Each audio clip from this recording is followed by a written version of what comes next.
আসসালামু আলাইকুম বন্ধুগণ, কেমন আছেন সবাই? আশা করি ভালো আছেন। আমি আপনাদের মাঝে নিয়ে এসেছি একটি মুখরোচক ডিম ভাজা। তো এই ডিম ভাজাটা করলে যেমন বাচ্চারাও পছন্দ করে, বড়রা কিন্তু কম পছন্দ করে না, আমারও খুব ভালো লাগে।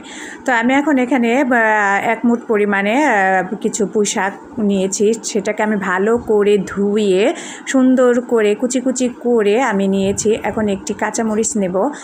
এই মরিচটি আমার বাচ্চা নিয়ে এসেছে, বলছে এই মরিচটি এখন সে খাবে, দেখি খেতে পারবে কিনা। এই মরিচটা কিন্তু প্রচুর ঝাল, আপনারা চাইলে অন্য যে কোনো মরিচই দিতে পারবেন। তো এটা কুচি কুচি করে কেটে নিলাম এবং এর সাথে আমি কিছু পেঁয়াজ কুচি অ্যাড করে নিলাম। পেঁয়াজ কুচি অ্যাড করার পরে এখন আমি দিয়ে দিব সামান্য পরিমাণে লবণ, স্বাদ অনুযায়ী আপনারা কম বেশি দিতে পারেন। তো এটা দেওয়ার পরে এখন আমি এখানে ডিমটা ভেঙে নিব। ডিমটা ভেঙে আমি খুব সুন্দর করে মাখিয়ে নিব।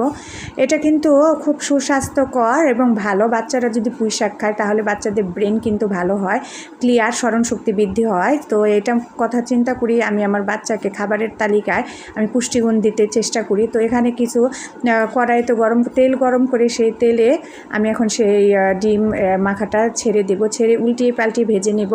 তো এভাবে উল্টিয়ে পাল্টিয়ে ভাজার পরে পরিবেশন করব। তো আমার এই ডিম ভাজাটা যদি আপনাদের ভালো লেগে থাকে তাহলে অবশ্যই আপনারা আমাকে সাবস্ক্রাইব করে আমার পাশে থাকবেন। আল্লাহ হাফেজ।